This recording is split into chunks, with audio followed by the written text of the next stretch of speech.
ایک لونڈی تھی، وہ بادشاہ کے لیے پھولوں کی سیج لگایا کرتی تھی اور بادشاہ پھولوں کے اوپر سویا کرتا تھا۔ مدتیں بیت گئیں، جب سے ہوش سنبھالی یہی وظیفہ تھا، بادشاہ کے لیے پھولوں کی سیج بچھا دی جاتی، بادشاہ کی اس پھولوں بھری سیج پہ استراحت کرتا۔ بوڑھی ہو گئی، ایک دن پھولوں کی سیج سجائی کہ دل میں ایسے خیال آ گیا کہ میں سیج کو سجا کے چلی جاتی ہوں اور بادشاہ آ کے لیٹ جاتا ہے، میں بھی تو دیکھوں کہ پھولوں پہ سونے کا لطف کیا ہے۔ تو وہ اپنی کمر سیدھی کرنے کے لیے پھولوں کی سیج پہ لیٹ گئی، سارے دن کی تھکی ہوئی تھی، آنکھ لگ گئی۔ بادشاہ وقت پہ اپنے کمرے میں داخل ہوا تو اس نے دیکھا کہ ایک لونڈی اس کی سیج پہ سوئی ہوئی ہے، بڑا غصہ آیا۔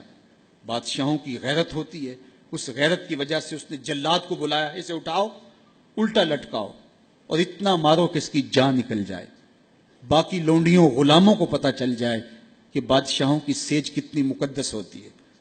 اس لونڈی کو وہاں سے دبوچا گیا، الٹا لٹکا دیا گیا اور جلاد کوڑے مارنے لگا۔ وہ روتی چیختی چلاتی، اچانک روتے روتے اس نے ہنسنا شروع کر دیا۔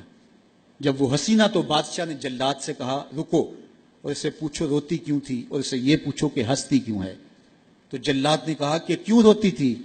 اس نے کہا جب کوڑا لگتا تھا تو جان نکلنے کو آتی تھی، میں روتی نہ تو اور کیا کرتی۔ کہا یہ بات تو میری سمجھ میں بھی ہے، لیکن یہ بات سمجھ میں نہیں، تو ہنستی کیوں ہے؟ کہا مجھے ہنسی اس بات پہ آئی ہے کہ چند لمحوں کے لیے سیج پہ سوئی ہوں تو اتنی مار کھانی پڑ رہی ہے، تو جس کو عمر ہوگی سوتے ہوئے اس کا کیا بنے گا۔ ہماری یہ فکر ہونی چاہیے کہ دنیا کے اوپر جو ہمیں نعمتیں ملی ہیں ہم نے اس کا حساب دینا ہے۔ ثم لتسألن یومئذ عن النعیم، اس دن ایک ایک نعمت کا حساب دینا ہوگا۔ یہ کوئی قصہ کہانی نہیں ہے، یہ قرآن ہے، ایک ایک نعمت کا ہمیں حساب دینا ہوگا۔ آئیے اس مختصر زندگی کو اللہ اور اس کے رسول کے نام لگا دیں۔ زندگی جو گزر گئی سو گزر گئی، آنے والا ایک ایک لمحہ یاد الہی میں بسر کرنے کا عزم کریں، ان کے ساتھ وابستہ ہو جائیں گے، رسول کریم کے دامن سے جڑ جائیں گے تو یہاں بھی خیر ہے وہاں بھی خیر ہے، اور اگر ان کے دامن سے نہ جڑ پائے تو پھر سوائے رسوائی کے اور کچھ مقسوم اور کچھ مقدور نہیں ہے۔ آج کا مصطفی اجتماع نوجوانوں کو، پوری دنیا کے اوپر سننے والوں کو یہی میسج دیتا ہے کہ حضور کے ساتھ اپنی وابستگی کو، اپنی دل بستگی کو، اپنے تعلق خاطر کو مضبوط کر لو، اپنا سارا کچھ حضور کے نام کر دو۔ ان سے وابستگی اور ان سے الفت کا ربط و رشتہ جب قائم کر لو گے تو پھر دنیا بھی بہتر اور آخرت بھی بہتر، ورنہ یہ دنیا بھی مشکلوں، اذیتوں اور تکلیفوں سے گزرے گی اور آخرت کا حساب ابھی باقی پڑا ہے۔ مختصر زندگی ہے، آئیے اللہ کے حضور سچی توبہ سے اپنے آخرت کے معاملے صاف کر لیں۔ ایک آنسو سے ماضی کے سارے گناہ دھوئے جا سکتے ہیں۔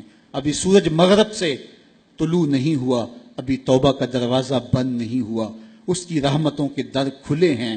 آج کی توبہ کل کی بہتری کی ضمانت، اور آج کی ڈٹائی کل کے پچھتاوے کے علاوہ کچھ نہیں ہوگا۔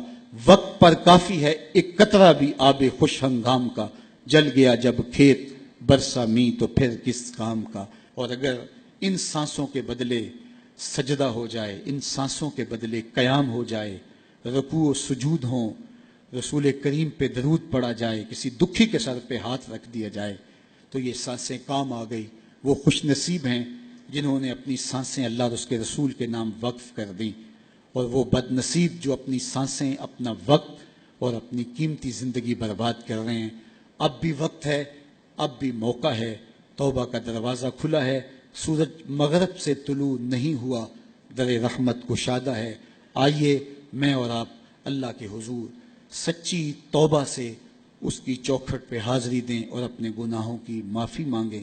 جس شوق و محبت سے، جس پیار کے ساتھ آپ لوگ تشریف لائے، میں آپ سب لوگوں کا شکر گزار بھی ہوں۔